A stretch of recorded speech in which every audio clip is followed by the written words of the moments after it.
It's such a nice day today. But How can you study and retain all the information that you've just studied, even going through so many texts and so much information? How do you just put that all in and don't lose it all? Hi guys, my name is Jubair and I'm a PhD student at University College London, and in this video I'm going to tell you top 10 ways in which you can study and retain all the information.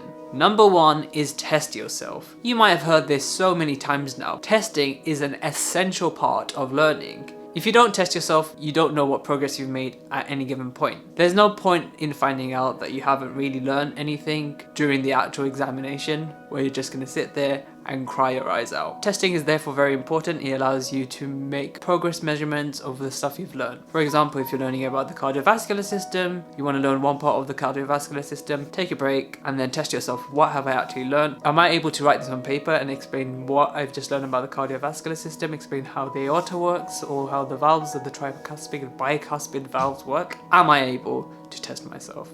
And am I able to pass these tests? Test yourself, okay? The second thing that I found was very useful during my masters was to always find extra information on a topic. The lectures will be the bare minimum. Don't think by reading the lectures only that you'd be able to get a first or the top of your class, because that's not true. So always go out of your way, maybe go into Google, look at scientific publications and find out extra information on the topic. We're going to take the heart as an example. So if you're learning about tissue engineering and the heart, whatever the lecturer says about the heart and tissue engineering, let's say for example we're making synthetic aortas, the lecturer might have given you a very simple overview of biomaterials for the aorta, but you go online and see what is there on the internet, recent developments on the aorta. These things will just help you answer the exam question in a more definable and more precise and concise manner, getting you all the marks that you need to do the best. Number 3 goes without saying, but eliminate distractions. Whether it's your phone that keeps pinging or your television that's on for some reason when you're studying, these distractions are going to keep you away from deep work. Now there's a book by Cal Newport called Deep Work. He kind of says how it takes a number of minutes or hours to reach a state of deep work in which you're retaining all the information or you're increasing your productivity. Now one distraction, one email, one notification and you're out of that deep work, and it takes minutes to hours to go back into this deep work. So by eliminating distractions you can stay focused in the zone in your deep work. However, this doesn't mean that you shouldn't take breaks. Breaks are very important, but remember, eliminate distractions. Put your phone away, put your TV away, put your iPad away, anything electronic that can distract you, with even if it's a dog or a pet, just keep them out of the way when you're studying and you can retain more of the information that you've been learning. Tip number 4 is study every day. Consistency and repetitiveness and studying in a timely manner adds to the amount of information you can retain. For example, you take your breakfast at the same time every day, you can kind of lay out your day and it becomes more methodological.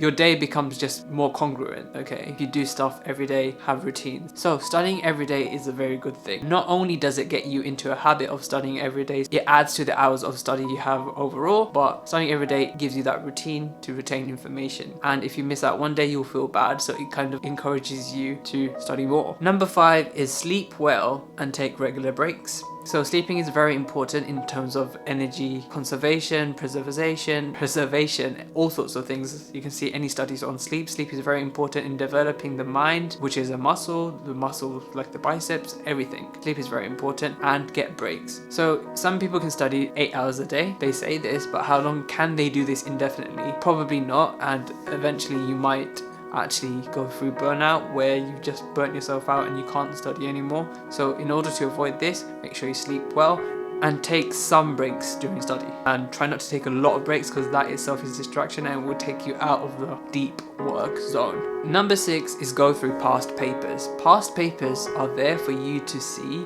how the exam works, so they're amazing. A lot of the time new papers will repeat past papers, so some of the questions might exactly be the same. There's a whole lot of second guessing. Oh, this came up last year, is it going to come up this year?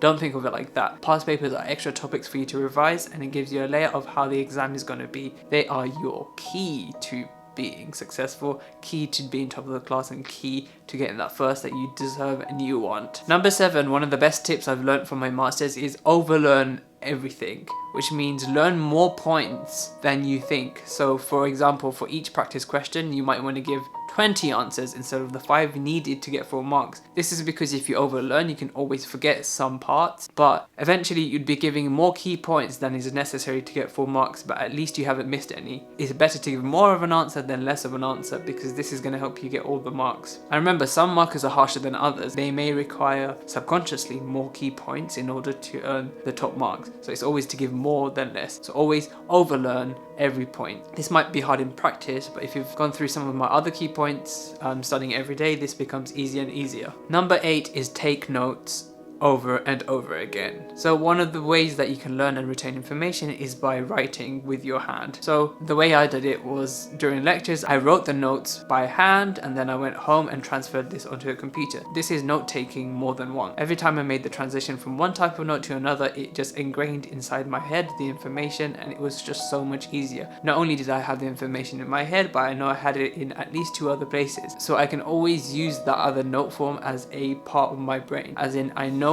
it's written down and I can link it to my brain. So that was an amazing way of revising. Number 9 is something that I didn't use, but I probably would have found useful, or many people would find useful, is drawing diagrams. So some exam questions, actually the examiners themselves encourage drawing diagrams, as it can represent a chunk of the marks, because drawing diagrams means you fully comprehend the complexity of the question and understand its different concepts. Drawing diagrams is also another form of note taking, and it's a way of actually showing way of putting pen down to paper, or digitally speaking like a tablet, but it allows you to put your thoughts onto a different type of communication medium, which is actually in terms of abstract art. So this will help you retain that information, because you can always think, oh, how does the heart work again? Refer back to your diagram, it's in your head, and then you can just write it out. Or some questions you can actually draw the diagrams in the exam question. And number 10, the most important bit, is creating links. So you don't just want to memorize things for the sake of it. You want to create links, and you want to create little analogies for yourself so that you can retain all the information. Example, let's take this heart example again. So if we're talking about the aorta and the valves, we want to make links between things that we know. So if we're talking about the material type, the valves are going to be like a biomaterial. We might think of them as being kind of rubbery, but also kind of hard, like cartilage. Making links between the things you know is very important, because as a child, everything you know came from whatever you touch, whatever you smell, whatever you did. And these links then need to go through with us to our adult life. Creating links between everything makes sure that the neurons in your brain are being connected to the different paths that you need in order to retain information. So yeah, those were my top 10 tips in how to study and retain information. If you enjoyed this video, please press like. If you're not already subscribed, please subscribe for more videos like this. And in the comments down below, I'd like to know what are your top 10 tips, or some of your tips on how to study and how you managed to get a first or the grade that you wanted. What were your best tips? Thank you for watching this video, and as always, again, thank you.